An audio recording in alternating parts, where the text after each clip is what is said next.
Sean bienvenidos a este espacio de voces diversas, donde buscamos arraigar nuestras raíces a lo que verdaderamente somos como sociedad.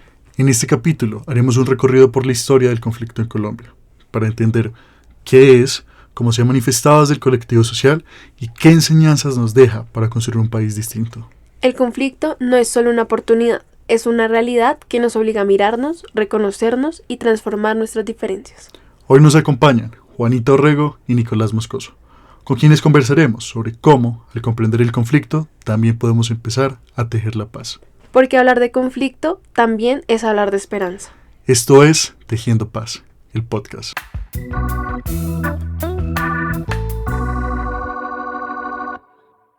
Y para comenzar este diálogo, pues lo primero que queremos empezar es por conocerlos un poco más. Juanita, Nicolás, cuéntenos quiénes son, qué los motiva y cómo llegan a este espacio para hablar de conflicto y de paz. Listo, bueno, primero que todo, gracias a ustedes pues por tenernos. Yo en mi caso, yo soy abogada, próximamente socióloga también, y a mí me motivan estos temas, pues primero porque he tenido un acercamiento a ellos desde hace mucho tiempo, desde las prácticas que hice en el pregrado, por ejemplo en la JEP, y a lo largo pues de mi otra carrera me he dado cuenta que esto es un tema que es inherente a nuestra realidad en el día a día. Y que aprender un poco más de ella nos ayuda a todos a entender un poco dónde estamos parados y cómo podemos ser mejores. Entonces por eso yo pues sigo trabajando en estos temas y pues me motiva. Bueno, sí, muchas gracias también, como decía Juanita, por tenernos. Mi nombre es Nicolás, yo soy estudiante de Historia y pues bueno, un poco la razón de por qué estamos acá también tiene que ver con un semillero al que pertenecemos, que se llama Colectiva Estudios de Memoria y Conflicto. Llevamos como 2 años trabajando con ese grupo, que somos investigadores, profes, que nos interesan los temas de conflicto y memoria. Un poco pues a raíz de esos intereses es que aceptamos la invitación de venir acá hoy a charlar un poco de la historia de este país. Entonces, sí. Ay, gracias también por venir a compartirnos un poco de su historia, y creo que también este espacio que quisimos como invitarlos a ustedes precisamente para poder entender las voces que hoy nos acompañan, y porque hablar del conflicto acá en Colombia pues implica también reconocer distintas miradas que lo atraviesan. Sí, Juli, tienes toda la razón en lo que mencionas, y es que justamente Juanita y Nicolás, para poder empezar este recorrido, creo que es menester hacer una pregunta fundamental, y es, ¿qué entendemos por conflicto? ¿Quieres empezar o...? Sí, listo, no, pues conflicto tiene muchas formas de entenderlo, un poco más desde lo sociológico, digamos, podríamos decir que el conflicto es esa tensión que se genera entre una o más partes por un asunto fundamental. Entonces ahí es cuando se crea como este blanco y negro, por distintas cosas, y digamos algo muy clave es entender que al conflicto muchas veces lo atraviesa la desigualdad, ¿no? La desigualdad no solo económica como la tendemos a entender, sino puede ser una desigualdad de poder, de clase, de acceso, identidad y de territorio, por ejemplo. Son estas dinámicas de poder pues que tienen causa y efecto en lo histórico, pero pues evidentemente también en lo material. Entonces, incluso, digamos, el conflicto se podría entender como aquello que es inherente y necesario en una vida social. Sin embargo, pues muchas veces tendemos a entender el conflicto como algo violento, y no necesariamente es así. Y pues, evidentemente, así como es algo inherente, tenemos que entender que es algo que genera cambio social y nos demuestra que en este como entramado de relaciones hay un potencial de cambio y de cooperación. No solo se trata como de esa inestabilidad, sino de esa potencialidad de distintos dinamismos. Sí, yo estoy muy de acuerdo con lo que dice Juanita. Creo que tendemos a pensar el conflicto como algo que siempre se tiene que resolver de manera violenta, pero hay una teórica que a mí me gusta mucho que se llama Chantal Mouffe, que habla en un libro muy bueno que se llama El Retorno de lo Político, sobre cómo todas nuestras identidades se fundamentan a partir de la constitución de una otredad, de alguien que es un diferente a nosotros. Entonces, en ese orden de ideas, siempre hay conflicto inherente al cuerpo social, como mencionaba Juanita, pero pues la capacidad de transformación a nuestra manera de ver tiene que estar relacionada con cambiar la percepción que tenemos de esas diferencias hacia una resolución que no necesariamente sea violenta ni conflictiva. Es algo que esta persona, Chantal Mouffe, habla cuando distingue entre el término de antagonismo, que tiene esta connotación violenta, con el término de agonismo, que ella propone como más bien el vínculo, la resolución que hay entre adversarios. Pero pues sí, en este tema del conflicto era importante para nosotros mencionar que la idea de una sociedad sin conflicto es, digamos, ficticia. Y nosotros también lo podemos ver en nuestra vida más cotidiana, en las relaciones conflictivas que tenemos con amigos, con familia. Así somos las personas. Es decir, que podríamos decir que el conflicto es necesario en nuestra vida diaria. ¿Creen que deberíamos tenerlo constantemente? ¿O como en qué medida deberíamos tenerlo para que haga parte de nuestra vida? Y pues yo ahí me atrevería a decir que el conflicto es necesario, es parte del ser humano, pero incluso el mejor ejemplo es que uno sí conflictúa incluso con uno mismo, ¿no? El conflicto es necesario para poder seguir adelante, para poder generar cambio, para poder darse cuenta que no existimos en una unidimensionalidad, sino que efectivamente siempre va a suceder. Y precisamente como mencionábamos, el conflicto no siempre es violento, el conflicto es simplemente esa generación de tensiones con base en una diferencia. Y la solución se puede dar a sí mismo de muchas distintas formas. Sí, estoy muy de acuerdo. Cuando hablamos de colectivo social, por ejemplo, tenemos que tener en cuenta que no es un colectivo social homogéneo. Hay distintas identidades y distintas colectividades que no solo son diferentes, sino que muchas veces están en abierto conflicto. Y en ese orden de ideas, me parece que no es tanto poner la discusión en qué tan deseable o indeseable es el conflicto, sino asumir que existe y asumirlo responsablemente en toda su digamos, dimensión, y entonces meter toda la energía en cómo se puede generar canales para que esos conflictos y esas diferencias se tramiten sin que se recurra a violencias tan desbordadas como las que hemos visto en la historia de este país. Listo. Sí, creo que acaba de resaltar un concepto súper importante, Nicolás, y es el tema del colectivo social. Nicolás, Juanita, ¿cómo podríamos definir el colectivo social? Pues sí, es como mencionaba hace un momento, yo creo que colectivo social, y yo soy una persona que molesta con las palabras, entonces me perdonarán ahí lo cansón, pero es como cuando alguien dice la sociedad, como vivimos en una sociedad, es un término que es tan amplio que pues a la vez puede como significar todo y nada. En un colectivo social, cuando se habla en términos, por ejemplo, de una nación, implica pues las personas que vivimos dentro de esa nación, pero incluso en esos términos es algo que es muy difuso. Yo creo que lo importante para entender el tema del colectivo social es, como decía, entender que no es una masa homogénea, sino que hay muchas diferencias identitarias dentro de ese gran colectivo social que no es que convivan así armónicamente, que conviven en tensiones y en conflictos. Hay, por ponerlo en términos, digamos, muy de clase, empresarios y trabajadores, por ponerlos en términos de raza, en el proceso de independencia de este país, criollos, mestizos, etc. Entonces siempre hay diferenciaciones que están en conflicto, y por eso hay que entender el colectivo social no como una masa blanca uniforme, sino como un panteón de cosas que siempre están moviéndose en conflicto, en tensión. Juanita también desde la sociología, me imagino que nos puede dar una... Sí, pues precisamente es algo que tú ya habías resaltado, y es al ser un término tan difuso, pues a veces en muchas ocasiones usamos sinónimos, ¿no? Entonces sociedad, colectivo social, incluso comunidad, y tenemos que entender que a pesar de que todos esos son similares, en efecto, cada uno conlleva como una diferencia en su core. Y ahí pues algo que es clave, que incluso vamos a hablar más adelante, es el concepto de la otredad. Muchas veces, e incluso muchos teóricos parten de eso, y es que no nos podemos identificar, no podemos saber quiénes somos sin saber quién es el otro, ¿no? Uh-huh. Como que nos identificamos, sabemos quiénes somos a partir de saber que somos distintos a. Y de nuevo, diferencia tampoco conlleva inherentemente una connotación negativa, sino que es un hecho.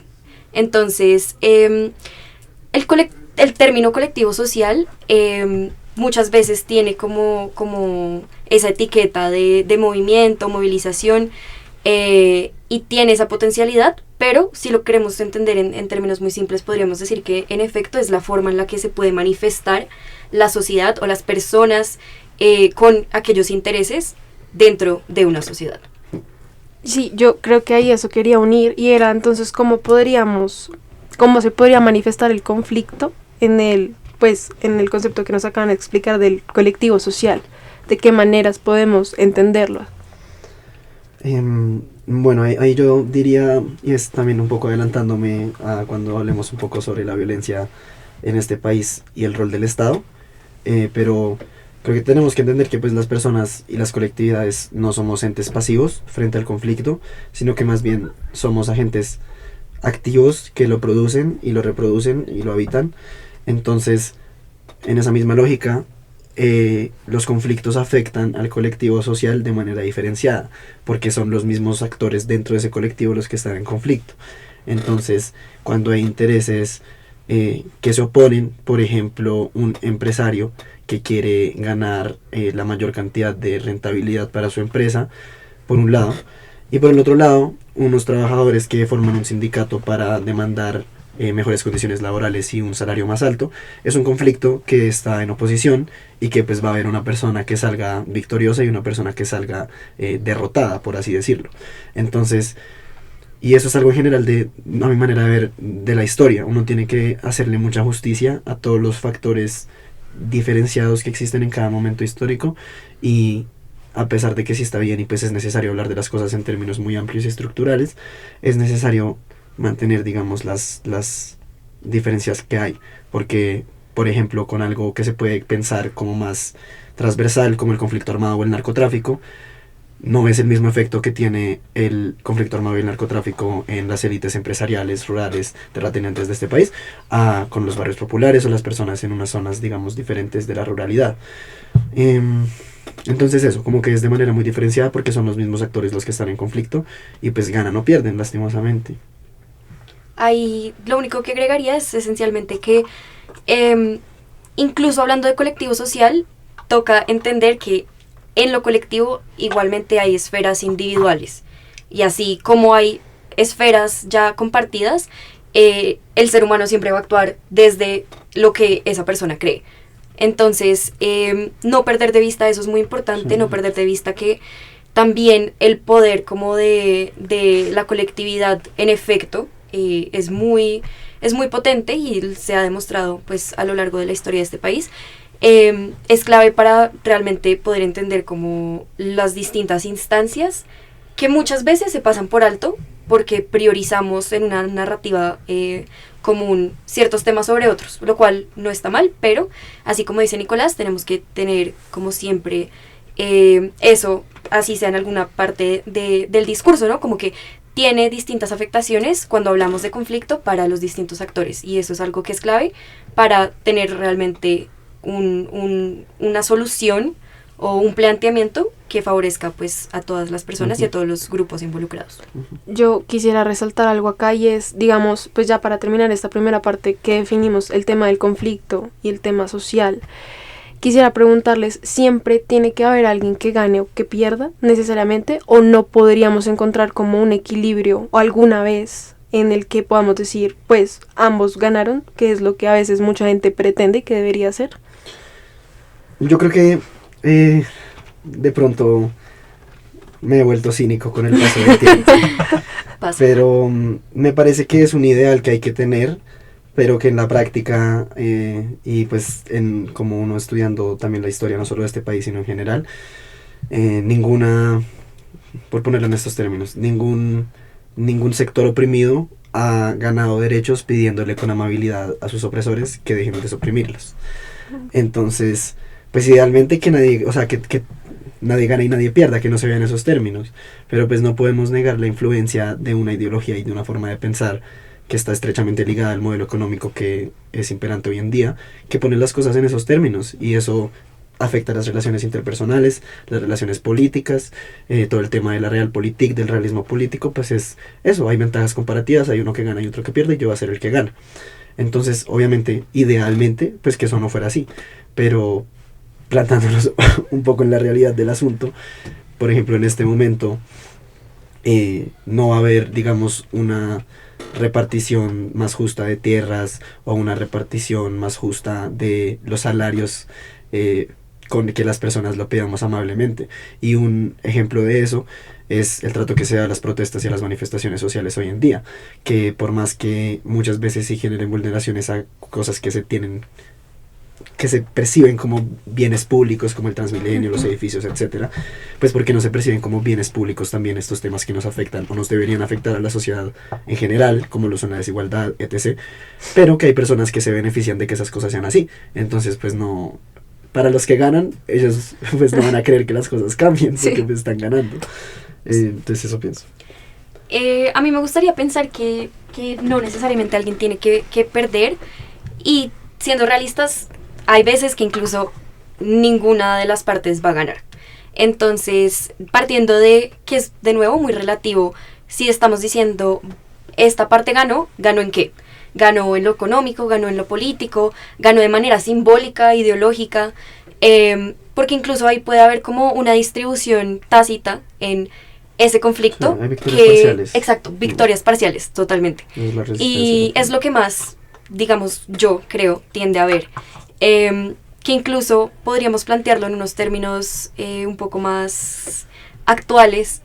Si incluso hoy en día, ya hoy, se acabara el conflicto en Palestina, podríamos, o sea, realmente alguna de las partes habrá ganado, como que ya se perdió mucho. Ya hubo Sí, muchas sí. cosas que no se pueden devolver al Estado como estaban antes, que incluso un concepto jurídico que es súper clave, súper transversal a todo, como devolver las cosas al Estado en el que estaban antes de. Eso en la realidad es muy difícil muchas veces, y tenemos que realmente de nuevo partir de un cuestionamiento conceptual, porque si no, siempre va a haber alguien que diga, eso no fue así. Ellos ganaron, pero entonces yo perdí esto. Sí, de nuevo, desde donde estamos partiendo, ¿qué estamos entendiendo? Y nunca va a haber un entendimiento compartido 100% por parte de todas las personas, pero sí tiene que haber una noción generalizada de qué estamos buscando como sociedad, cuáles son esos valores que nos permiten decir, incluso la ética, como qué son esas cosas que nos permiten decir bien, mal, más o menos. Entonces, yo quisiera creer que sí es posible que en un conflicto las partes, por no decir las dos partes, porque de nuevo eso es algo que es clave, que no Sí, siempre no en un son conflicto dos hay dos partes, y en el caso colombiano eso es más Muy que claro. transversal. Evidente. Pero yo creo que sí es posible, sin embargo, toca, como todo, hacer esa aclaración práctica, pero también conceptual.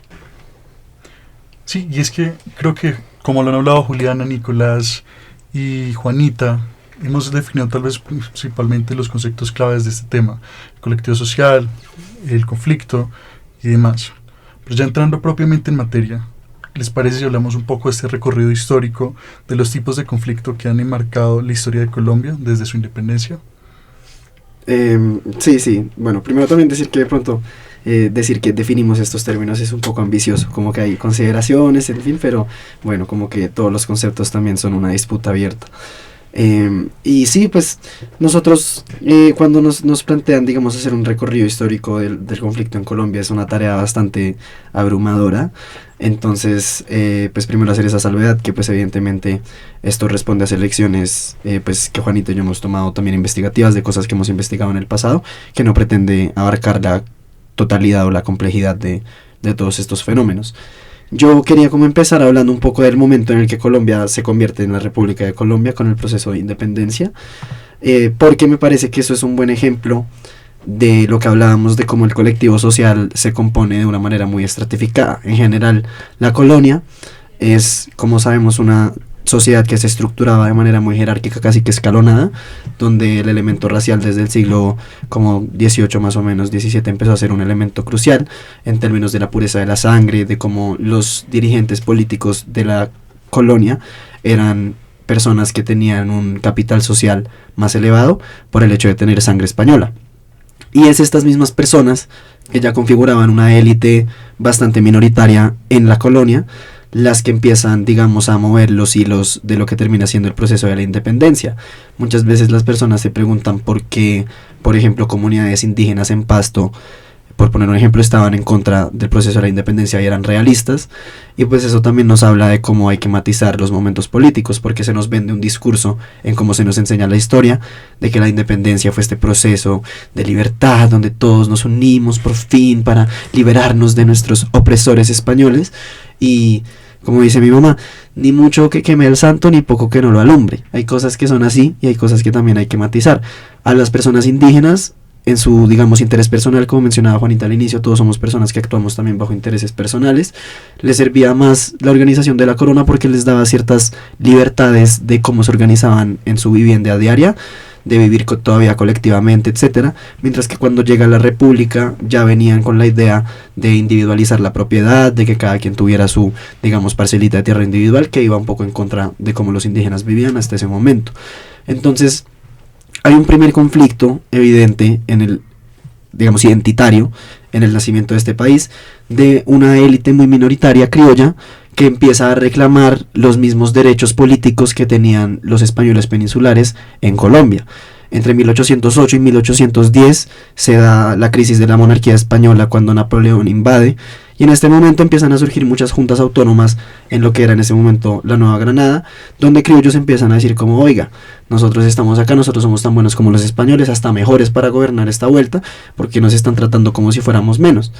Y es ese el reclamo que, digamos, impulsa el proceso de la independencia. Hay una diferenciación que hay que hacer, que un escritor hace en términos del periodo de la patria boba, donde se da como la lucha entre vecinos en términos regionales, y después cuando llega la Reconquista con esta figura de Morillo como el gran villano, donde ahí sí se ve y se empieza, digamos, Bolívar particularmente a reproducir este discurso de, vea, los españoles son el villano, toca a todos unirnos, pero eso no esconde, digamos, que la independencia nace como un proyecto principalmente criollo de la élite, que excluye la participación de personas negras, de personas campesinas, y que hoy en día también la historia tiene una responsabilidad de rescatar esas voces que por tanto tiempo se han acallado en la historia.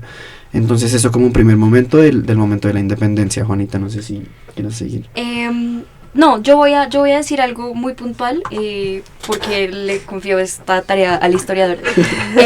Y es que yo persona individual, diría que en Colombia los conflictos a lo largo comunes se dan por tierra, por representación y por ideología. Digamos, esas son las tres grandes categorías que yo veo a lo largo de lo que podemos considerar Colombia como tal. Y es algo que incluso hoy en día no estamos exentos de ninguna forma. Eso entendido desde el concepto que venimos hablando de la otredad. De la otredad, entendiendo que la exclusión hace parte de la desigualdad estructural que hemos adoptado y adaptado a la forma en la que esta sociedad se construye, se produce, se reproduce. Eso por ese lado. Y ahora sí, si quieres, por favor. Bueno, entonces siguiendo un poco con este recuento, algo que también quisiera mencionar en clave un poco más metodológica, a mí me parece que es muy útil cuando uno se aproxima a la historia a pensar las cosas en diferentes esferas espaciales. Hay una dimensión local, hay una dimensión regional y hay una dimensión global a la mayoría de los conflictos y los procesos. Entonces hay unos procesos un poco más regionales y globales a los que Colombia hace parte de en el siglo XIX, que es muy común al resto del continente, pues porque este es el siglo donde se vuelven repúblicas y muchos tienen problemas comunes, por ejemplo, de inestabilidad política, de lo que eso se traduce en términos financieros, de entonces un endeudamiento y de pronto es un poco informal decirlo así, pero un arrodillamiento ideológico al norte global y a la figura cada vez más creciente en ese siglo XIX de Estados Unidos. El tema de las guerras civiles en el XIX en este país es un tema muy álgido que yo siento que también le genera a uno en el relato que le venden un poco de vergüenza. A la final es algo que es muy común a distintos países de América Latina, que Colombia no es una excepcionalidad en ese sentido. La mayoría de países de América Latina tuvieron conflictos y guerras civiles todo a lo largo del XIX entre factores o facciones liberales y facciones conservadoras. Algo que sí queríamos mencionar un poco de este siglo XIX y entrando al siglo XX es una pugna que también es común a América Latina en general, y es la pugna entre el Estado y la Iglesia.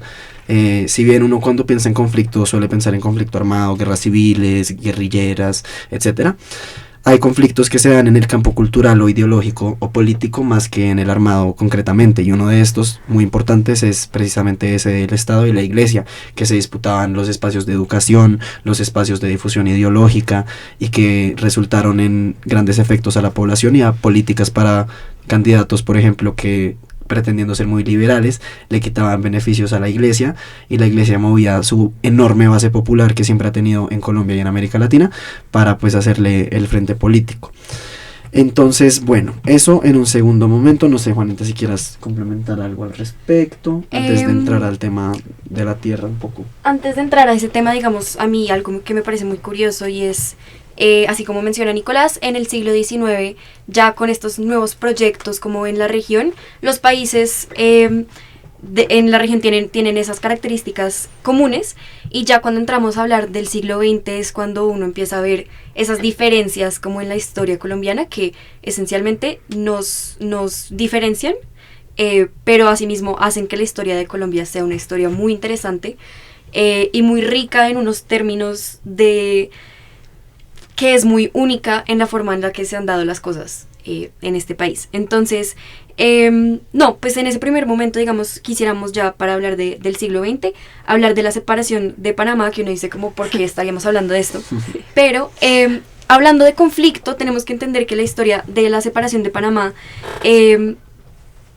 hay actores que tienen cierto poder, y ese poder fue clave para entender la forma en la que se dieron las cosas. Entonces, si en ese momento se pudiese haber dicho que Colombia y Estados Unidos estaban en un mismo nivel, las cosas quizás hubieran pasado de forma distinta. Sin embargo, entendiendo que hay como una estructura, una forma desigual de hacer las cosas, ahí uso el término que usó Nicolás, hay ese cierto arrodillamiento que es no único, claro, de este país, sino también de la región y del mundo, pero es un conflicto que de nuevo no se da en un contexto armado, sino es más que todo político, es más que todo en aras como de esto económico, y es un poco un conflicto que uno, si no tiene la terminología clara, no va a poder identificar como tal, y no poder identificarlo como conflicto nos lleva a dar muchas cosas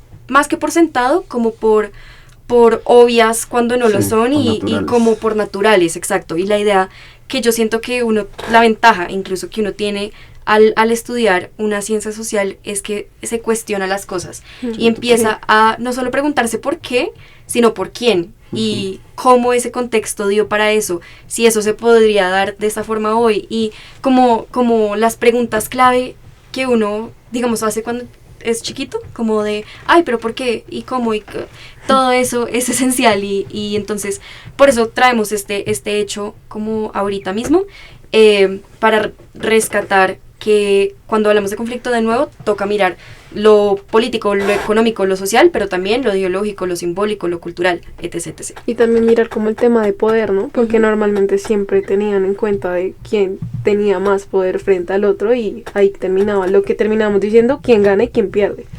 Ok, listo.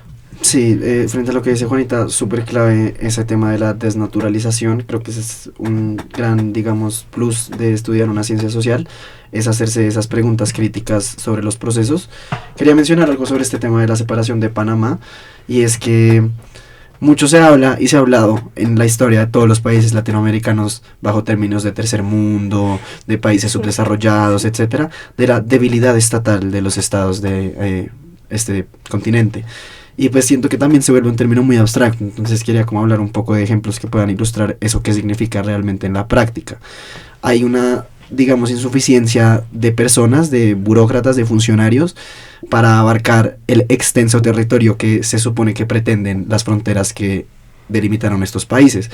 Entonces pensemos en el siglo XIX, cuando no había carreteras, no había carros, lo difícil que era, por ejemplo, para un funcionario de Santa Fe de Bogotá, moverse a la costa pacífica, a la costa caribe. Eso hizo que los poderes locales se fortalecieran mucho. Realmente la política y lo que movía realmente las voluntades era más estas configuraciones regionales que la idea de una gran nación. Por eso también se dan todas estas guerras civiles, tanto en Colombia como en otros países, porque las distintas regiones también se ven como competitoras entre ellas para ver quién puede tener más poder en esa configuración nacional. O sea, no se ve como una unidad, sino como una competencia para ver quién tiene más poder, como mencionaba Juliana. Y pues ya con los temas geopolíticos de Panamá, pues obvio toca mencionar la influencia de Estados Unidos, la doctrina Monroe, este tema de América para los americanos, que ya de por sí a mí me sabe mal porque ahora todo el mundo en inglés, por ejemplo, se refieren a América y hablan de Estados Unidos y es todos dos continentes porque ellos entonces se apropiaron de ese término, me parece tenaz, que realmente la doctrina Monroe de América para los americanos es América para los norteamericanos, ¿no? Porque ellos se sienten como las personas llamadas a que todos las sigamos, a que ellos nos enseñen cómo funciona la vida, la economía, ideológicamente, culturalmente, se están posicionando como el gran hegemón del mundo, y esto coincide con que desde el siglo XX el mundo empieza a estar mucho más conectado por distintas innovaciones tecnológicas, facilidades de transporte. Entonces este tema de Panamá es algo que marca como un antes y un después en cómo Colombia ingresa en esas relaciones geopolíticas, en la relación bastante subordinada que va a tener con los Estados Unidos hasta el día de hoy, y en una incapacidad de la clase política por... yo también doy clases en un colegio y yo le digo a mis estudiantes siempre, parece, asuman, o sea, pasan cosas y ellos son como, uy, terrible que haya pasado esto, asuman, así también lo mismo con las clases políticas en eso, fueron como, ay, qué vergüenza, esto es terrible, ustedes ayudaron a que esto pasara, y eso es un tema común de las clases políticas y de la figura del Estado en este país, que siempre hay conflictos y se intentan presentar como una víctima pasiva, cuando ellos han sido agentes de las mismas dinámicas violentas y conflictivas que han sucedido. Entonces, bueno, no sé si, Juani, quieres empezar a hablar de la cuestión agraria, que para muchos es como el gran nodo de los conflictos en el país. Sí, digamos ahí, un poquito antes de entrar en eso, siento que es clave cuando hablamos de geopolítica y especialmente a principios del siglo XX, entender que las palabras también conllevan un peso. Entonces, el hecho de que en ese momento se haya empezado a hablar en esas relaciones geopolíticas de países subdesarrollados, países tercermundistas, es algo muy pesado que, claro, hoy en día también hay términos que quieren decir lo mismo, pero uno pensar que es menos que alguien o que su país es menos que otro, tiene un peso en la forma en la que se hacen las cosas. Entonces, eso creo que es evidente a lo largo del siglo XX, incluso pues claramente hoy en día. Pero entonces... Juanita, una duda antes. Entonces, en ese caso, como pues en cierta medida sí está un poquito mal pronunciado decir subdesarrollados, ¿cómo podrían entonces, o cómo podríamos denominarnos entre todos? Todos deberíamos tener como una connotación específica para no decirnos países subdesarrollados o países desarrollados. Pues... Dale. Bueno, es que, y también para hacer una salvedad ahí, el término de subdesarrollo, y en especial el término de tercer mundo, surge más en la segunda mitad del siglo XX. En especial el término de tercer mundo viene de la división que hay en la Guerra Fría entre el primer mundo, que son los Estados Unidos, etcétera, el segundo mundo, que son la Unión Soviética y la esfera, digamos, socialista, y el tercer mundo, que somos como los que quedamos por ahí, pero como que por allá. Sí. Entonces... creo que lo que dices de cómo nos deberíamos llamar, estoy de acuerdo con Juanita con que los nombres tienen mucho poder, nombrar es poder, nombrar a alguien es tener poder sobre alguien, entonces hay un lugar de reivindicación política que tenemos que pensar a la hora de nombrarnos en la esfera global.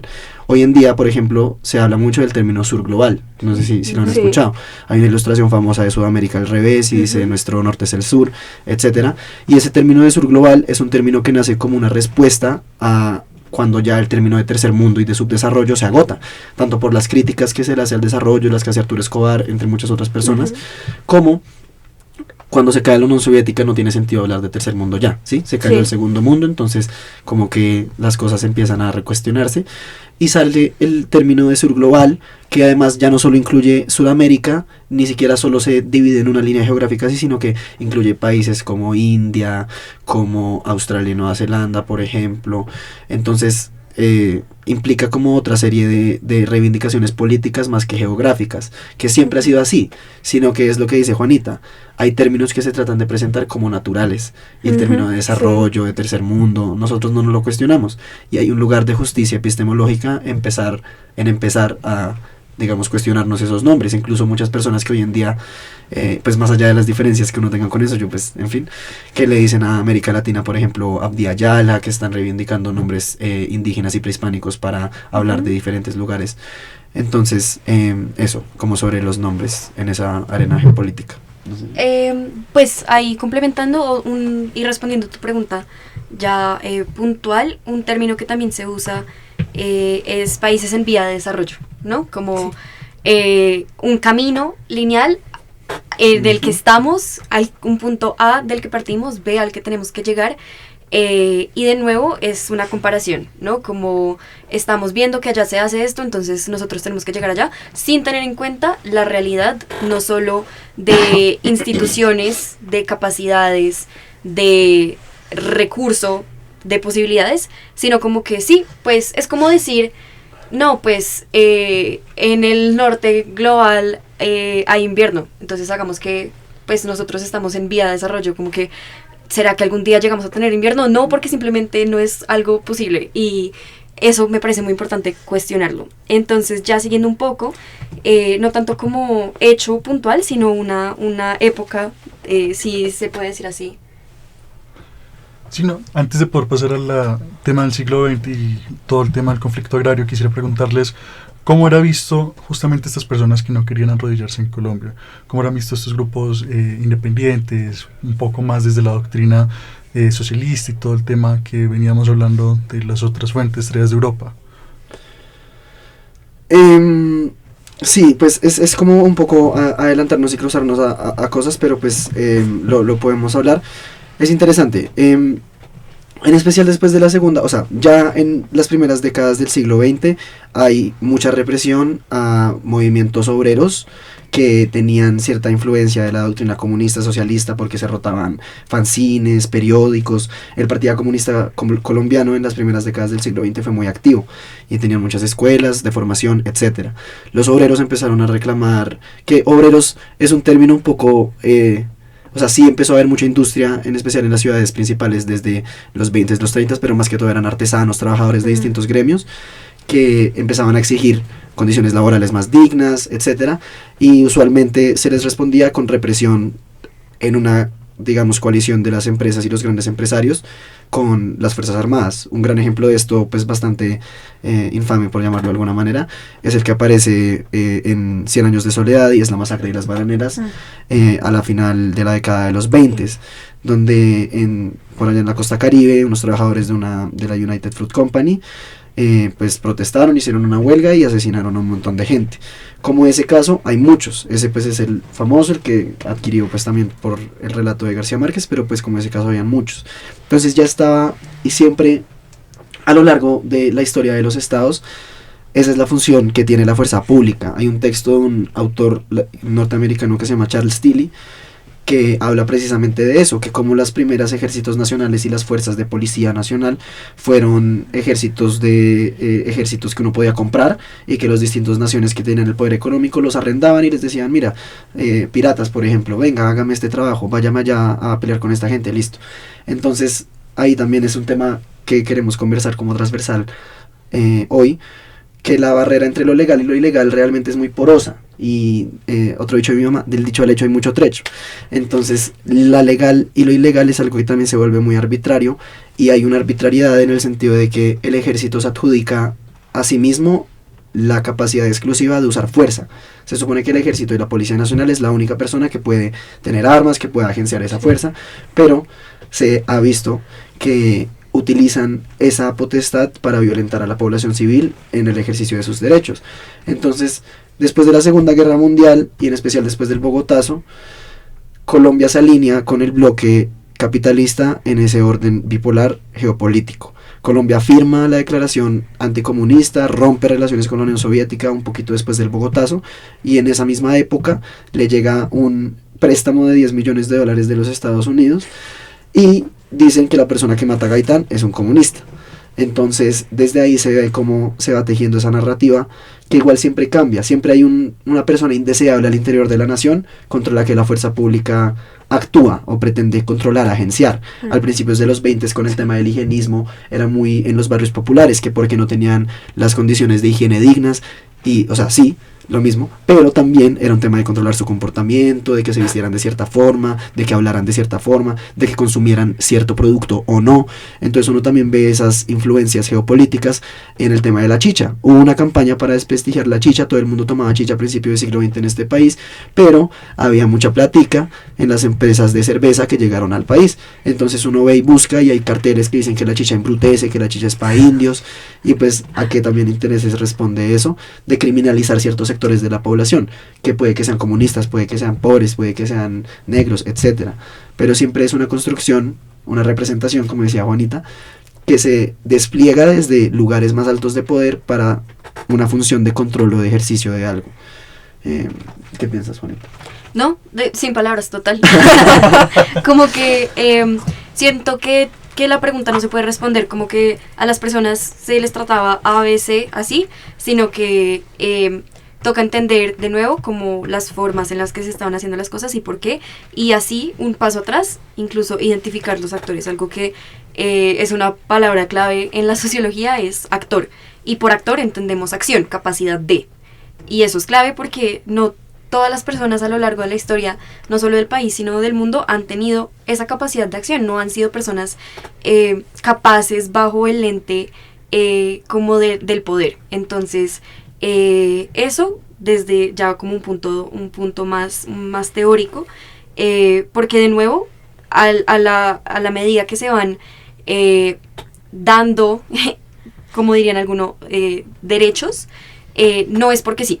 Es porque hay un hecho, una realidad social que responde a eso, y por eso, por ejemplo, el derecho es dinámico, y es por eso que no tenemos los mismos códigos de hace, ¿qué? 50, 100 años, a excepción del Código Civil. Pero, por eso mismo, porque es que el derecho responde a la realidad, y tenemos que, de nuevo, eso pasa por un proceso de uno como que parar, preguntar y responder acorde a. Entonces yo creo que, pues como podrán ver, esa es una idea clave a lo largo de toda esta temática, y es desnaturalizar. Entonces, bueno, ahí podemos ya como hablar de ese tema de la cuestión agraria, y es que si nos ponemos como a pensar en cómo era la vida a principios del siglo XX, tenemos que entender que, de nuevo, no es como que un día nos independizamos y ya Colombia estaba hecha, ¿no? Y si uno piensa, pues para uno tener un país tiene que tener, ¿qué? Territorio. Y la tierra es valiosa, no pensándola en términos como capitalistas de que tiene un valor como económico, sino que tiene un valor porque es que la tierra es lo que es el fundamento para todo lo que va después de. Entonces, pensando en eso, ya puntualmente los actores que habían en ese entonces, que pues esencialmente son los actores de hoy en día, tenemos el Estado, tenemos pues claro, las clases políticas, pero también, por ejemplo, las comunidades indígenas, el campesinado, tenemos, negras. Sí, exacto, las comunidades negras, que todas estas personas, pues más allá de que quieren tierra, necesitan tierra y tenían tierra antes de, pero llega el Estado como a plantearse, bueno, ¿cómo estamos viendo esto? Y desde cierto punto, ¿cómo nos organizamos? Porque de nuevo, del siglo XIX venían con este tema de la deuda. Siempre en toda la historia hay un tema de deuda que no es...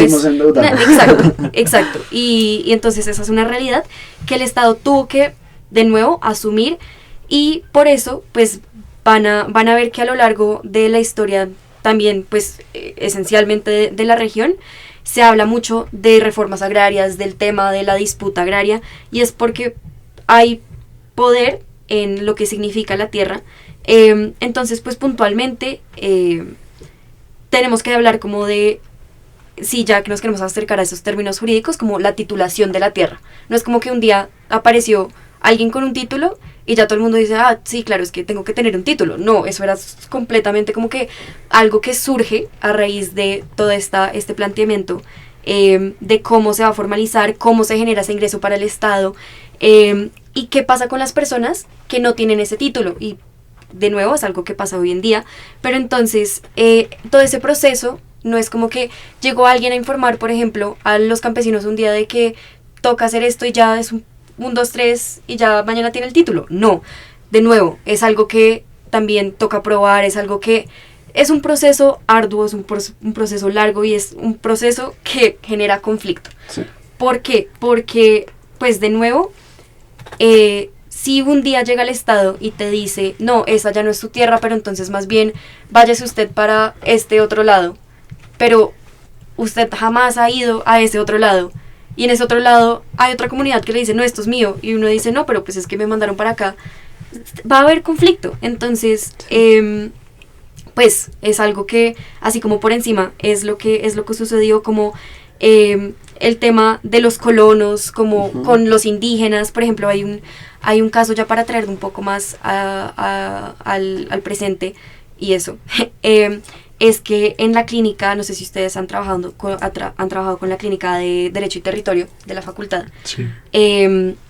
Hay un caso que ellos manejan, que es un caso que básicamente en el 90, creo que fue, estaban haciendo un resguardo indígena, y ese mismo día estaban también conformando una zona campesina, y resulta que esas dos se traslapan, y eso se hizo así, y ese documento jurídico quedó así, pero entonces esas dos comunidades entran en conflicto, claro, porque se supone que a ti el Estado te está garantizando algo, pero entonces ¿cómo así que se lo está garantizando a alguien más bajo lo que no, esencialmente, pues no se puede compartir, o no quieren compartir, porque están en todo su derecho de que una cosa es una cosa, otra cosa es otra cosa?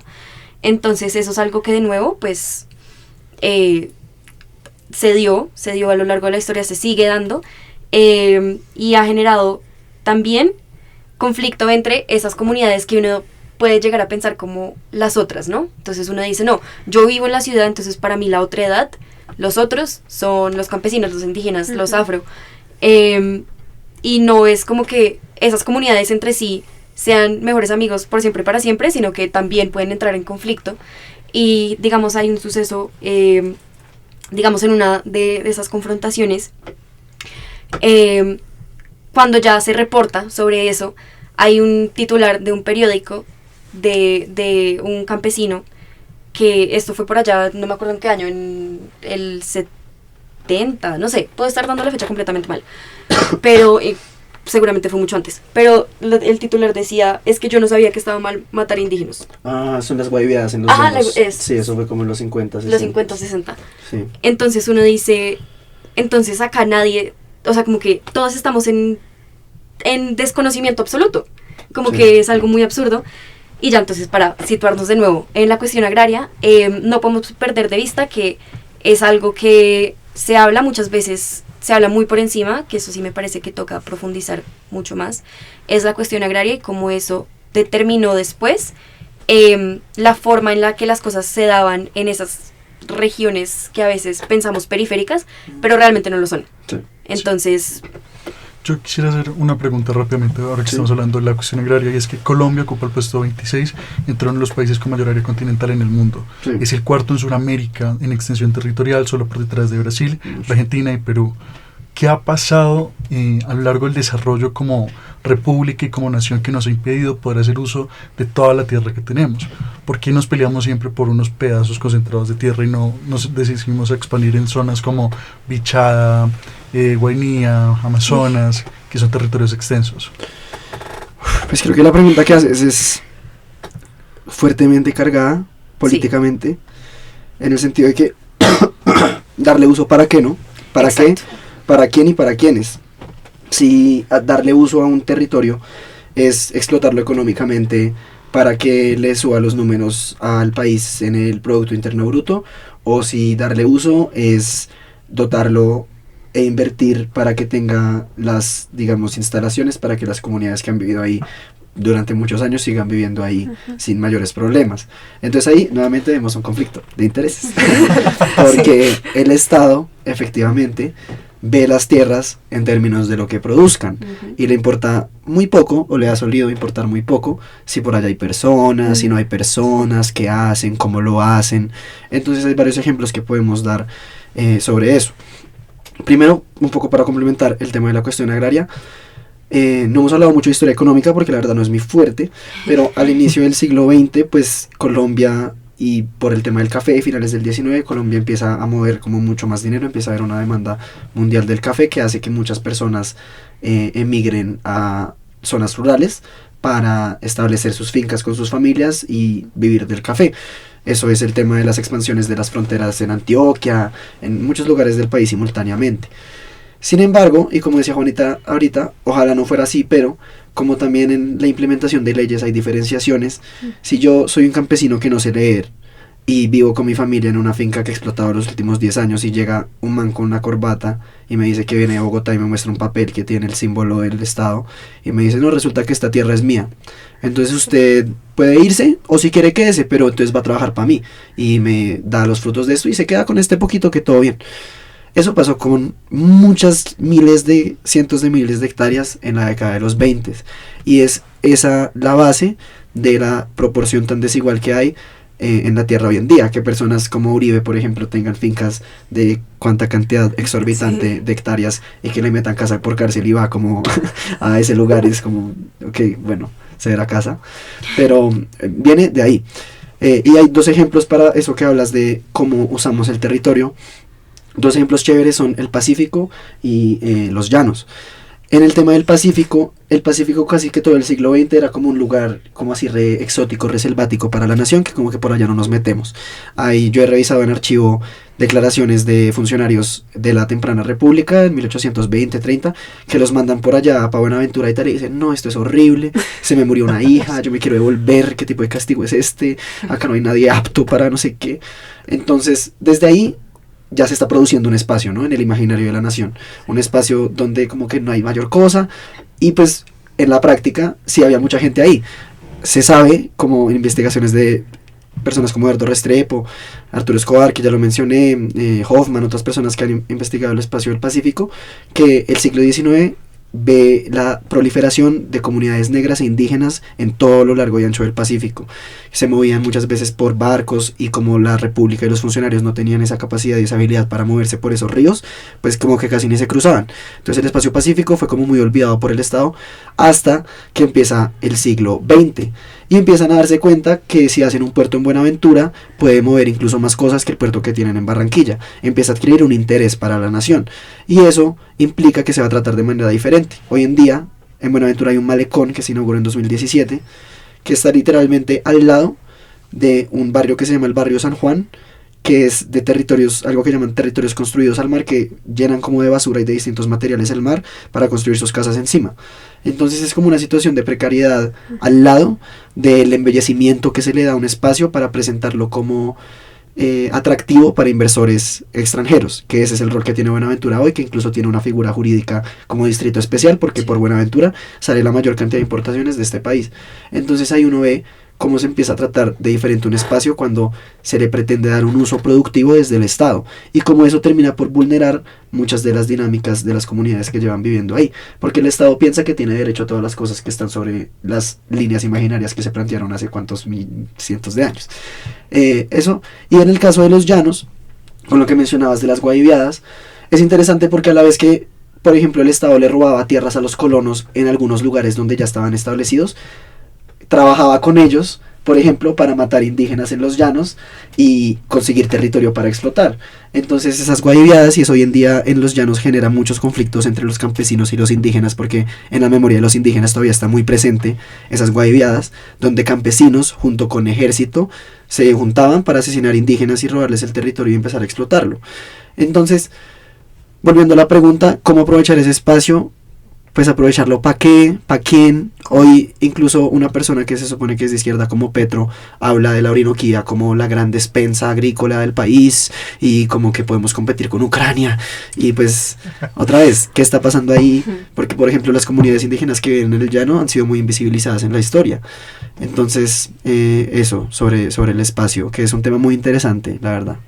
Yo quisiera hacer otra pregunta. ¿Ustedes consideran que justamente esta discriminación de espacios, de esta segregación centralista por facilidades en tema de navegación y demás, puedan ser tal vez un consecuente como hoy se refieren, por ejemplo, las personas de la región central, específicamente el caso de Bogotá, con la gente que viene de afuera, por ejemplo en los casos de las universidades que vienen a estudiar, que muchas veces uno nota tal vez ese sesgo frente al que es de Antioquia, al que es de Caldas, el que es de Caquetá, Putumayo, etcétera, de las regiones? Sí, claro. Pues ahí sin duda está como ese imaginario que de nuevo no es como que alguien llegó y nos lo enseñó, sino es algo que lleva nuestra memoria colectiva. Y es precisamente porque como las cosas se daban desde el centro pues se pensaba que acá estaba el desarrollo, estaban las personas que tenían que estar al frente de este como proyecto de país, pero entonces cuando uno, por ejemplo en el caso de la universidad, es muy común escuchar como no, pues es que, no sé, están en semana de receso y dicen no, pues me voy para el pueblo. Y la persona lo dice con toda la tranquilidad, sí, porque pues sí, como que esa es la forma de... Es algo que incluso se ha naturalizado de nuevo, sí, mucho, precisamente porque si uno no está en Bogotá, Medellín, Barranquilla, e incluso podríamos cuestionar, bueno, Cali ahí entra ahí, esas ciudades que aportan como capital académico, capital cultural, político, humano, exacto, como que se tiende a pensar que entonces están como en ese segundo plano, y de nuevo somos quienes producimos y reproducimos, y es un término que nos habrán escuchado bastante, pero es un término que se usa bastante en las ciencias sociales, y es que producir y reproducir conlleva como estas cosas en el día a día, pero de nuevo es así porque no ha habido nada más que genere como ese choque o ese cambio o ese cuestionamiento de por qué uno dice, sí, es que mi compañero es de Villavicencio, entonces, no, pues Villavicencio, pues sí, yo sabré que queda por allá en el meta y mira, ya. Claro, eso tiene mucho que ver porque es la forma en la que se vienen haciendo las cosas. Y por el momento, si estamos pensando en términos de nuevo capitalistas, por ejemplo, ahorita que mencionaban como el valor de la tierra, ¿por qué no nos expandimos? Pues es porque precisamente la tierra tiene esta función económica y social. Y entonces, si seguimos pensando en estos términos, porque claro, es el modelo que se nos ha impuesto y pues sí, tengo mis propias opiniones sobre qué posibilidades hay de que eso cambie. Si estamos pensando en esos términos, pues así va a seguir siendo, porque de nuevo no es como que alguien algún día vaya a decidir invertir en una universidad de altísimo nivel en el Guaviare. Como que son cosas que sí, si no se les ve una función y una utilidad, lastimosamente pues no hay por qué. Y de nuevo, es como el dicho súper 2014, nada cambia si nada cambia, ¿no? Como, y es así de fácil, y es así de simple, y es transparente, así como lo escuchan, porque nada cambia si nada cambia. Y yo creo que ahí agregando un poquito de lo que dicen, es que yo siento que la visibilidad a estos temas es muy reducida, o también acá al menos en la universidad, estudiando Derecho también, a nosotros, o en mi caso me han explicado como en 2 horas las reformas agrarias, y son temas que son extensos, y que a veces uno que tiene la posibilidad de poder estudiar y tratar de entenderlo, imagínate el campesinado y el que está en tierras más lejanas, no pueden lograr entender, no saben qué es, entonces siento que eso es un conflicto que también tiene mucho el Estado. Yo siento que con ese tema de que tanto se sabe y que no se sabe, creo que en un primer momento pues enunciar el lugar en el que estamos, el lugar que tiene esta universidad económica y socialmente, que pues en una carrera como Derecho hay unos intereses que definen qué se enfoca, qué no se enfoca, etcétera. Entonces enunciarnos desde ese lugar también supremamente centralizado, también supremamente elitista y también supremamente ciego a problemáticas que van en contra de esos intereses. Porque los jesuitas también han tenido mucha tierrita en este país, por decir algo. En un segundo momento que ese centralismo también se traduce no solo en esos términos económicos, sino también ideológicos y casi que existenciales, filosóficos. Uno también infantiliza mucho al campo y a la persona campesina, y hay a nivel global una subordinación de lo rural a lo urbano, cuando realmente, y se ha visto ahora, por ejemplo en Francia, que entonces salen los campesinos a hacer un paro y paran medio país porque pues a la final de dónde viene nuestra comida, así como que a qué estamos poniendo enfoque y a qué no. Entonces, a pesar de que el siglo XX también está caracterizado por una migración masiva de personas del campo a la ciudad, también pues por el conflicto armado ya propiamente dicho, con el surgimiento de las guerrillas en el 64 y la violencia que empieza con el Bogotazo antes de eso. Sí, hay que como darles agencia y devolverles agencia de que ellos también viven las cosas que viven. O sea, de pronto ellos no le ponen los términos de colonización agrícola, de tal, bla, bla, bla.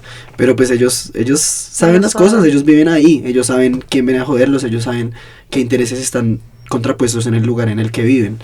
Y pues devolver esa agencia también es algo político y algo que aporta a la descentralización también ideológica que pasa en todos los países, la verdad, porque siempre hay centros y periferias, incluso dentro de las mismas ciudades hay esas dinámicas. Bueno, recapitulando un poco de lo que hemos hablado hasta el momento, a mitad del siglo XX, reformas agrarias, el conflicto de la tierra en Colombia, ¿cómo se veía ya dentro de los territorios estas dinámicas sociales? Me imagino que no va a ser nada pacífico, entonces, ¿cómo desarrollaríamos ahí esa relación? Bueno, me parece que como planteas la pregunta me da un buen lugar para iniciar a hablar sobre el bogotazo, también sobre las palabras, otra vez, perdonen lo cansón, pero nos solemos referir a territorio de una manera un poco extraña, como que Bogotá también es un territorio, nosotros habitamos un territorio y esta idea del territorio como algo por allá ajeno, como Colombia profunda, diría Molano, pues también puede ser un poco como exotizante. Entonces, queríamos hablar un poco sobre ese momento del bogotazo, cuando asesinan a Jorge Eliezer Gaitán, que nuevamente quizás el nombre resulte centralista, porque se le dice bogotazo, pero hubo manifestaciones y represiones violentas en muchos otros lugares del país, en Barranquilla, en Bucaramanga, en Montería, en Barrancabermeja, en Caldas, y también en el norte del Valle. Este es un momento donde, a mi manera de ver, y es algo que incluso de manera casi responsable compararía con lo que sucedió en el estallido social del 2019 al 2021. A veces hay demandas, insatisfacciones a largo plazo que se terminan manifestando en un gran momento de efervescencia y que también, digamos, llegan a juntarse sin ser necesariamente lo mismo.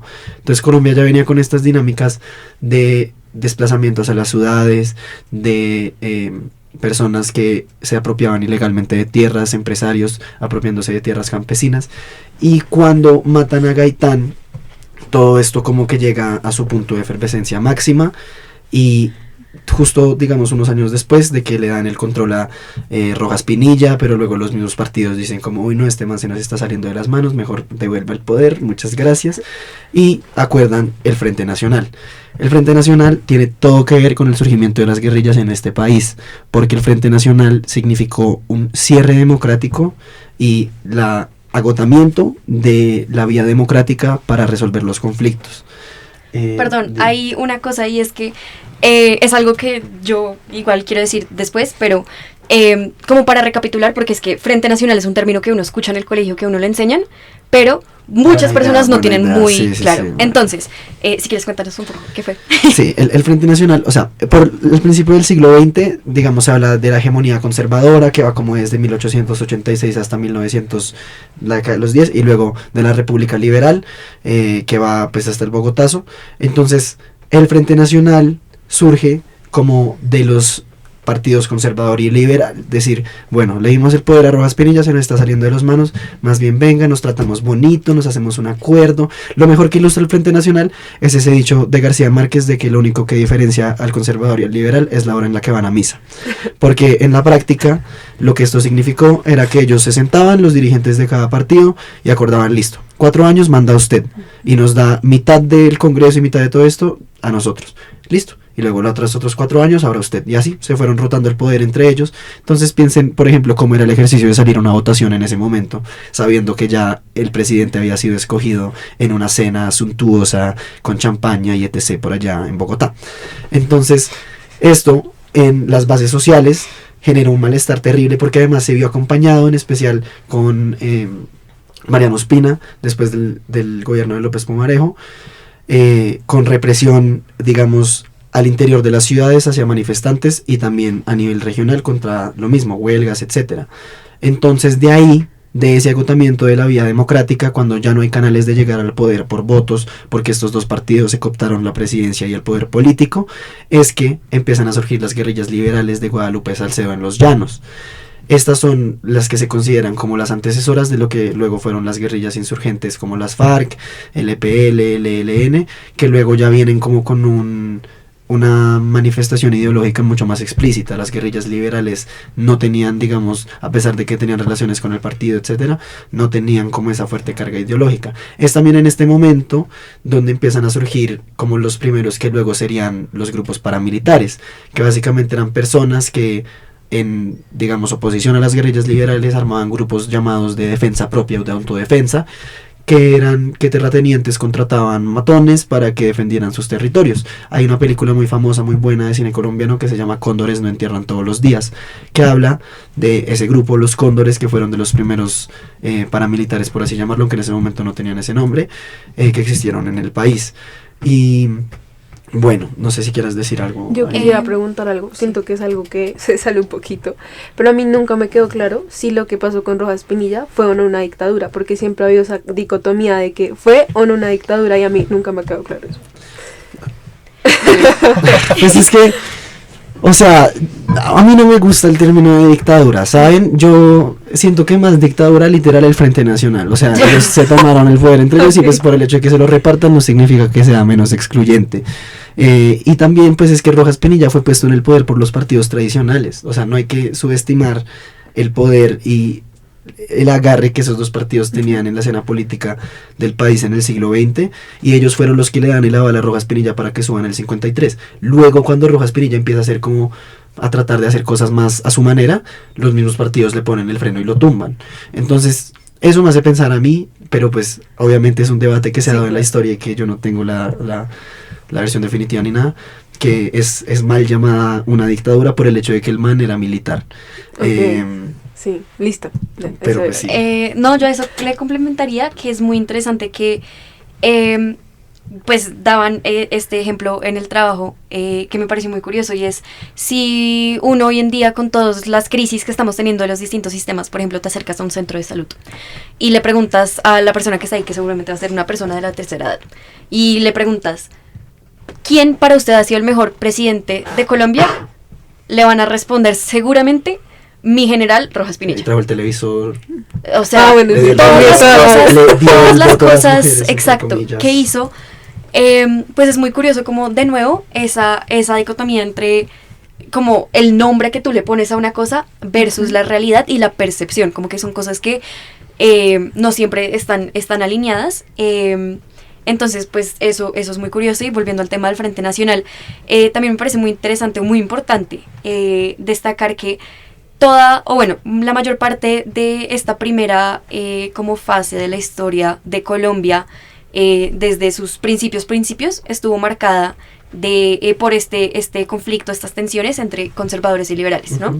Entonces, precisamente, a eso responde el Frente Nacional de venga, nos llevamos matando todos estos años por estas diferencias ideológicas, que de nuevo, diferencias leves, como algunos podrían decir, como realmente que es un conservador, que es un liberal, como todas estas diferencias, pues venga, pongámosle como el pare, nos vamos a turnar el poder, que uno diría, como no, pues es un ejercicio inclusivo, es un ejercicio pensado en parar esta violencia porque nos llevamos matando los años de los años. Y eso al fin y al cabo terminó siendo excluyente. Lo que se pensó y la narrativa general que uno tiene del Frente Nacional es como no, pues es que pues para dejar de pelearnos pues tengamos todos el poder, como que eso suena muy bonito, pero pues evidentemente de ahí empiezan a surgir estos movimientos de guerrillas, porque piensen ustedes, si uno no es dos cosas, es decir, uno para todo va a tener más de dos opciones. Entonces si uno pues le han enseñado, no, usted tiene que ser conservador o liberal, pero entonces no me identifico con ninguna de las dos, pero son las únicas dos opciones que me dan, de nuevo va a haber una tensión, y como ya hemos mencionado, la tensión es lo que lleva al conflicto, y el conflicto mal gestionado pues es lo que lleva a estas distintas formas de intentar abordarlo. Sí, también tener en cuenta el contexto global. Las FARC, por ejemplo, surge en el 64, y creo que la Bahía de los Cerdos en la Revolución Cubana es como en el 61, o sea que se estaba dando todo un ambiente ideológico, social y cultural de confrontamiento y de el sentimiento también por el tema de las dictaduras en otros lugares de América Latina, de que estaban agotadas las vías para llegar al poder de manera democrática. Ahorita me preguntaban que cómo era el trato a estas personas que no se arrodillaban, por ejemplo. En este caso, pues ese era el tema, no había nada que hacer, el poder estaba completamente cerrado. Luego el Frente Nacional, y entrando un poco a violencias más políticas, y quiero hablar acá del genocidio de la Unión Patriótica, por ejemplo. En 1982, Belisario Betancur inicia las primeras negociaciones de paz con la guerrilla. De estas negociaciones de paz, muchos desmovilizados de las FARC crean el Partido de la Unión Patriótica en 1985. Esto se da en el marco de una apertura democrática o de las pretensiones de apertura democrática que siguieron al Frente Nacional. En 1988 se dan las primeras elecciones regionales, por ejemplo. Antes no se daban por elecciones, sino que los candidatos más centrales escogían quién iba a mandar en las diferentes regiones. Y entonces esto que se pretendía como un momento de apertura, donde por fin iba a haber más diversidad en el debate democrático, termina siendo también como tramitado de manera violenta. Ya se trata el tema de la Unión Patriótica como un genocidio, porque en efecto fue un genocidio. Hubo muchos candidatos presidenciales, Bernardo Jaramillo Osa, Rodrigo Pardo Leal, de la Unión Patriótica, que fueron asesinados. Galán pues no era la Unión Patriótica, pero pues también por esta misma época se empieza a ver que salió mal la táctica. Se pensaba que al abrir democráticamente la política nacional iba a haber menos conflicto, pero lo que se vio fue que empezaron a ver aún más dinámicas clientelistas en todos los territorios para ver quién ganaba los votos. Se empezó a ver aún más violencia contra candidatos electorales a nivel nacional, y esto pues termina por recrudecer el conflicto que ya existía con las guerrillas. También pues hay que hablar un poco del tema del narcotráfico. El narcotráfico surge desde los 70s, y algo muy importante que decir del narcotráfico es que el Estado fue cómplice y ha sido cómplice de los réditos económicos del narcotráfico. El narcotráfico mueve mucha plata, y los sectores económicos y privilegiados que están en contacto con el Estado no eran ajenos a esto. Entonces, cuando la política de drogas que Estados Unidos trata de implementar a finales del siglo con el Plan Colombia de Clinton y Pastrana, se intenta, digamos, atacar a la persona que está cosechando la droga, cuando realmente los réditos económicos y lo que sostiene ese proceso está en los empresarios que mueven, digamos, ese negocio aquí, y en los consumidores que usualmente están en Estados Unidos. Entonces, hoy en día que todavía se habla mucho de la guerra contra las drogas, y recientemente ha habido sonido por eso, por todas las cosas que ha dicho Petro, pues la expansión del narcotráfico no es algo ajeno a las dinámicas partidistas del gobierno. Otra vez, la línea entre lo legal y lo ilegal es muy borrosa. Pablo Escobar fue electo para un consejo, fue concejal antes de que pasara todo este asunto. Álvaro Uribe tenía relaciones con Pablo Escobar. Entonces, bueno, eso por un lado, y ya como para seguir hablando de la expansión paramilitar, como respuesta a las guerrillas y a un poco el recrudecimiento de ese conflicto, empiezan a haber muchas masacres, etcétera, empiezan a surgir nuevamente grupos de defensa propia. El mismo Uribe lanzó una iniciativa que se llama Las Convivir en la década como de los 80s, que luego se reglamentan y que son como los antecedentes de lo que luego serían las AUC y las ACU en Córdoba y las Autodefensas Unidas de Colombia. No sé, Juan, si quieras hablar un poco de ese tema de la expansión paramilitar.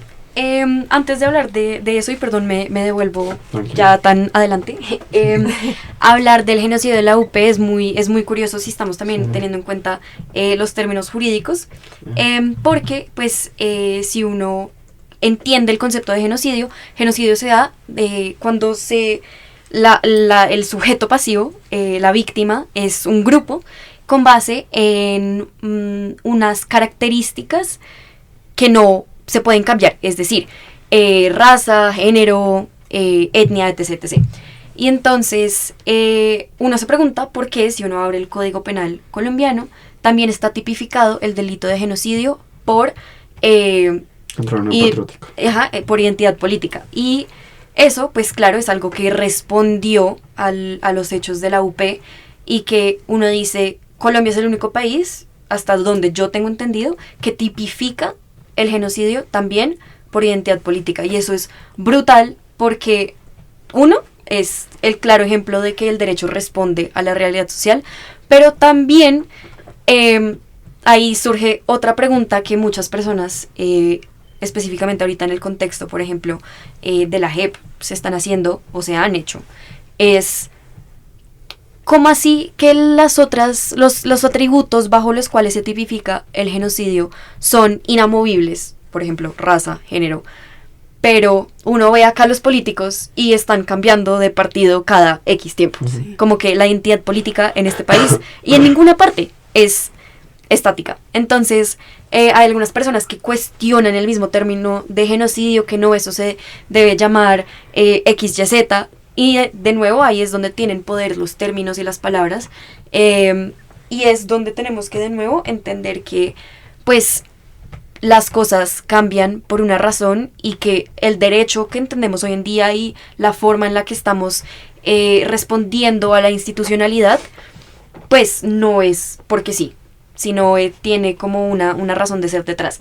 Entonces, bueno, ya cuando hablamos de toda esta confluencia de factores y de actores a finales del siglo XX, que es todo este tema del narcotráfico, de las guerrillas, de los paramilitares, es algo que primero es muy único en la historia de la región, porque de nuevo, conflicto tendemos a pensar que es A contra B, Pepito contra Juan. Y el caso colombiano, como podemos ver, son muchos actores con una diversidad de intereses, que eso hace que sea muy complejo, pero ahí súmenle que uno de los actores es el Estado.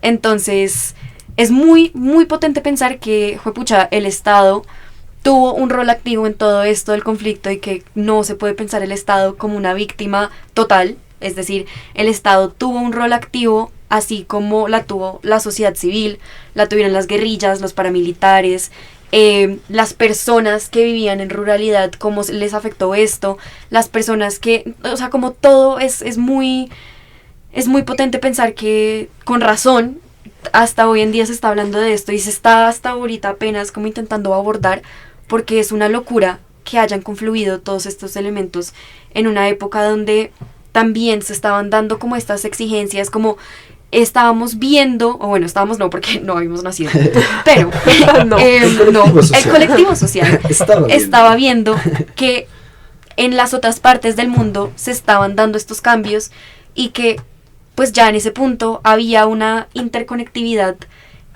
relativa comparada a lo que tenemos hoy en día, pero que habían como estas otras realidades y que también acá había una realidad que era muy loca y que a pesar de ser en el mismo continente era completamente la realidad de lo que estaba sucediendo en Argentina, en Brasil, en México.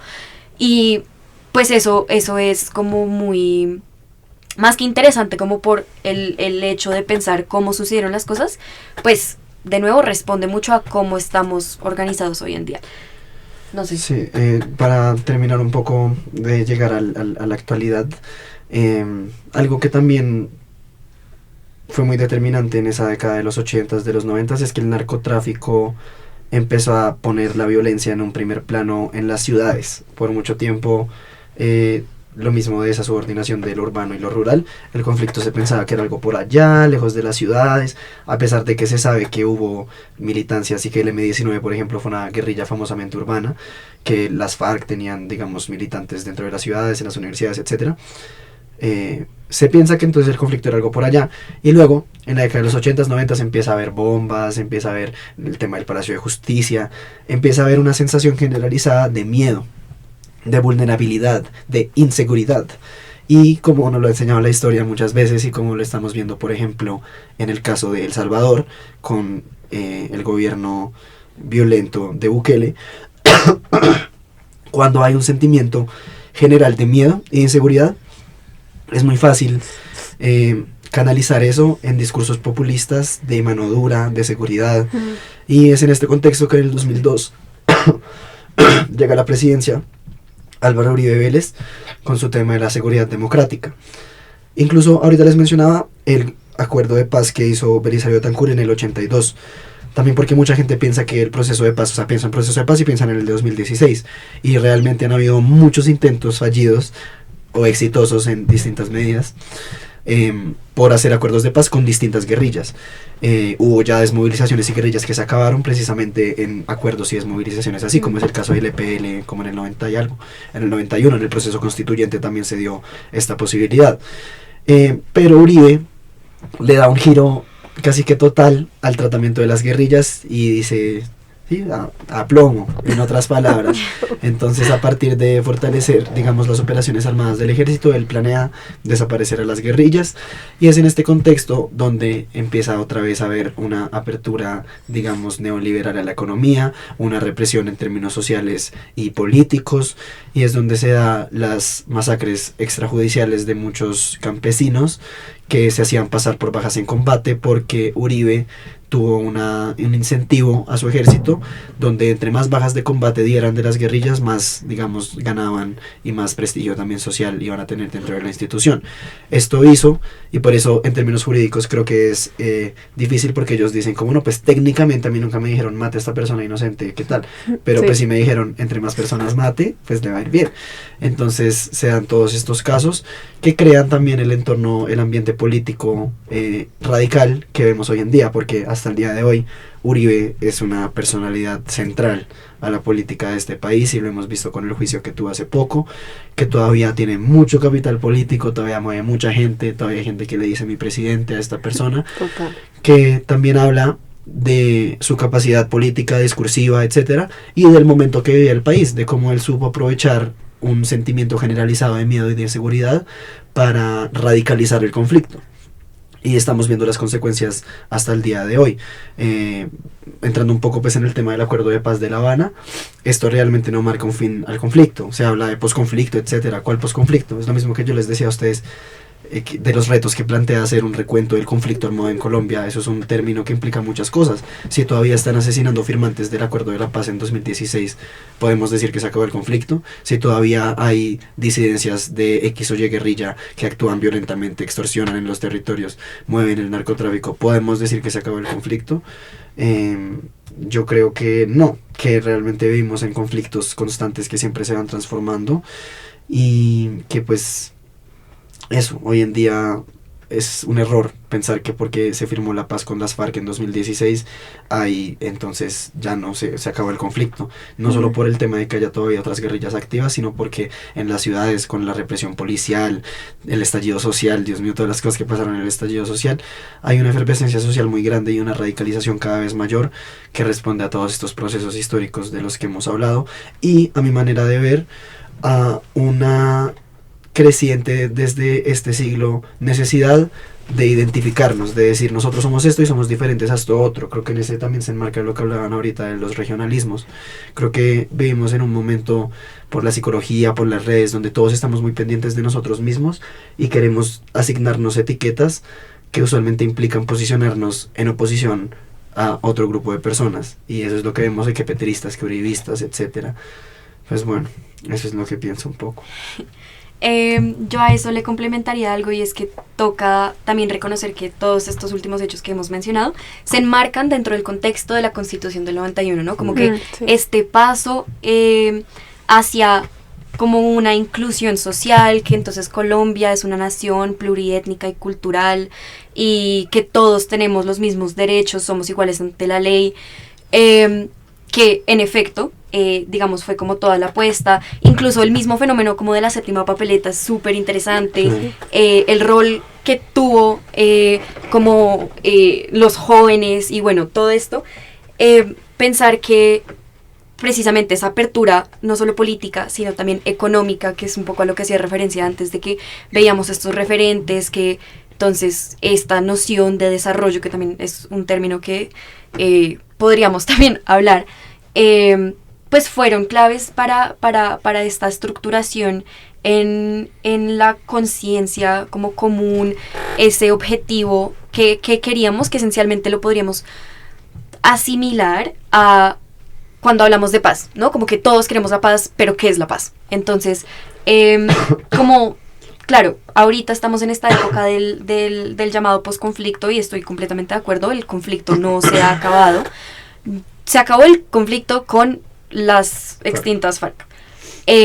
Pero nosotros estamos acá muy tranquilos grabando este capítulo cuando en muchas partes del país no están tranquilos. Y claro, uno puede decir es porque no tenemos suficiente conciencia, que me parece un argumento pues totalmente refutable. y porque no lo vemos, no está en nuestra vida cotidiana, pues ¿por qué nos va a interesar? Y es precisamente como el argumento que deberíamos buscar abordar, y es, bueno, demos la importancia a los temas que de verdad tienen importancia, y es siempre, a pesar de que uno no lo quiera, sale del país y uno dice que es colombiano y eso tiene unas connotaciones, pero entonces es saber llevar esas connotaciones con una idea amplia y bien abastecida de qué realmente ha pasado en este país, por qué se han dado esas cosas, y así es la forma en la que uno puede como abordar esos temas, tanto dentro del país como fuera del país, como persona, como comunidad, como colectivo. Entonces, pues precisamente eso, digamos, los acuerdos de paz. El acuerdo de paz de La Habana no ha sido el único acuerdo de paz, como bien ya mencionaron. Este país ha tenido un exceso de acuerdos de paz, así sea parciales. Otro capítulo. Para otro capítulo completamente. Porque es que si yo les pregunto cuántos procesos de paz creen, cuántos procesos de paz creen que ha tenido Colombia. Yo conozco muy pocos. O sea, yo le pongo por ahí unos 15, no más. Igual bueno. Eso es mucho, 15 es mucho. Son como 20, creo. Depende de qué óptica los estemos mirando. Sí, pero bueno, es otro capítulo. Nada, sí, como que el acuerdo de paz conlleva un proceso.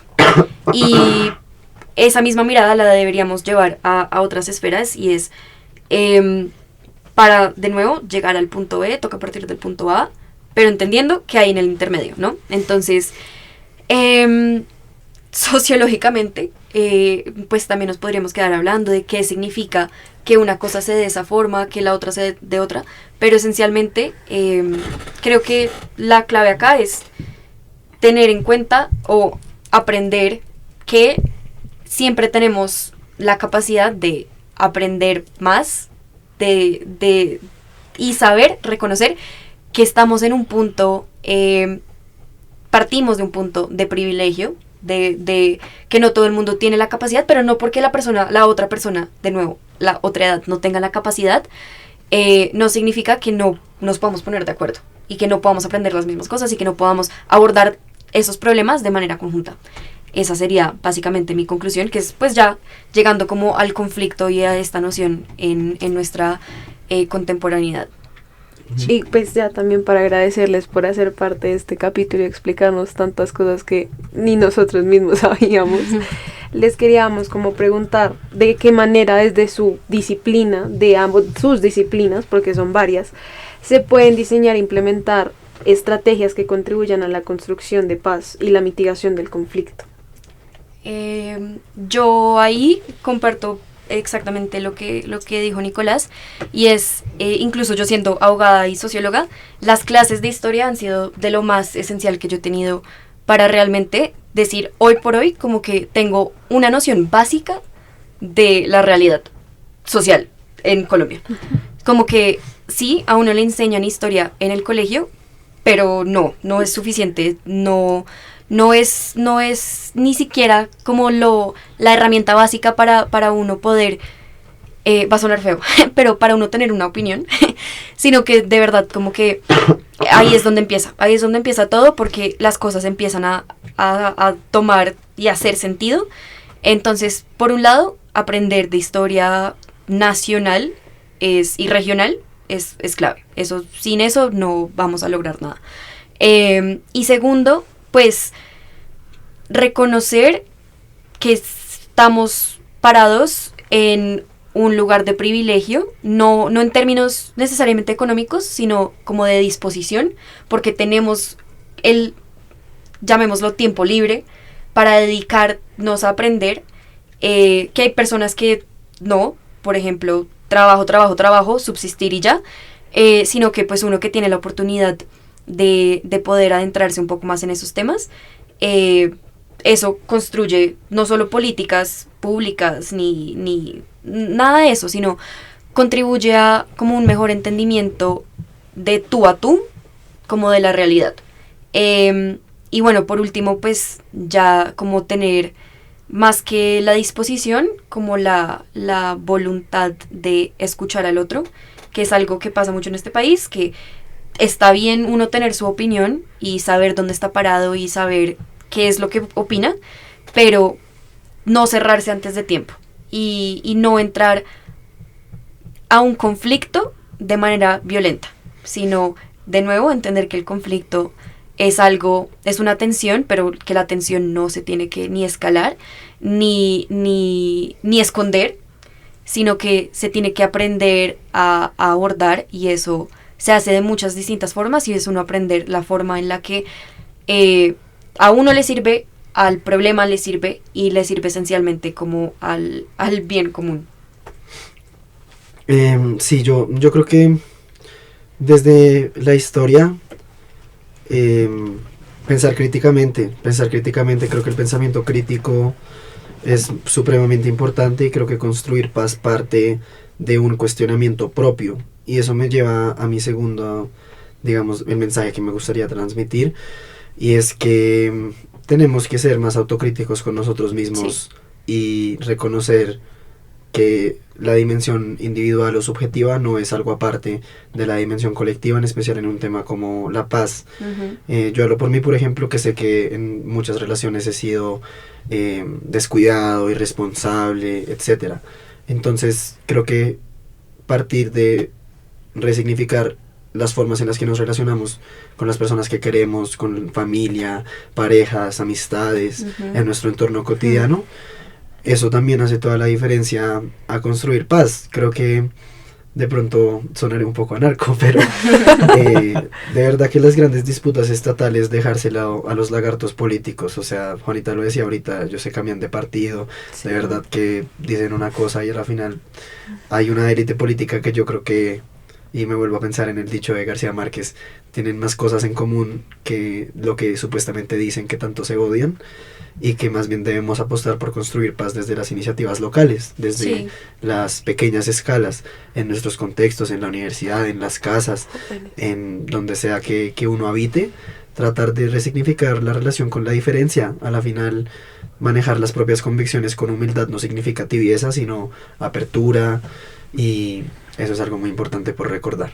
Yo ahí agregaría que es también muy importante apropiarse de la capacidad de agencia que tenemos, y es aprovechar que tenemos los medios y tenemos las intenciones y tenemos esencialmente más que las posibilidades, como las capacidades para, y que todo el mundo también, independientemente de dónde esté partiendo, tiene capacidad de agencia. Entonces tiene capacidad de acción, y es de nuevo lo que les decía al principio de si uno es un actor es porque tienes capacidad de acción, y tener capacidad de acción ya es poder. Entonces apropiarse de eso y hacer uso de, pues, independientemente de como el llamado, la llamada tibieza, ¿no? Sí, ya última cosita, para traer a cuál lo estábamos hablando hoy en otro evento que estuvimos con el semillero. Y es que, chicos, estoy en historia y no lo digo del meme, sino que de verdad, no, total. Hoy en día es como si cualquier cosa se pudiera decir. O sea, por ponerles un ejemplo, Argentina es el país que más memoria ha hecho de la dictadura, de la represión política, de todas las cosas horribles que pasaron allá. Y miren el tipo que tienen montado de presidente, oigan, o sea, es una cosa loca. En Estados Unidos, o sea, hay muchas cosas que pareciera que, a pesar de que se saben que pasaron ya, como que se puede decir que no, como que pareciera que llegamos a un nivel de posmodernismo que todo es verdad, y entonces nada es verdad a la vez, y hay cosas que pasaron, hay cosas que son materiales, hay cosas que no se pueden negar, y entonces es muy importante que mantengamos eso, por más subjetivos, interseccionales, bla bla bla que seamos. Hay cosas materiales que pasan, gente, y que o sea, no perdamos eso de perspectiva, porque en la narrativa y el discurso se pueden borrar realidades para reproducir más violencias, y esa es una responsabilidad que no solo deberíamos tener los historiadores, sino todas las personas. Pues Juanita, Nicolás, muchísimas gracias por el espacio. Ha sido una conversación enriquecedora, donde tuvimos la oportunidad de conocer de diferentes temas, de poder nutrir a nuestros oyentes. Pero pues bien dicen por ahí que lo bueno dura poco.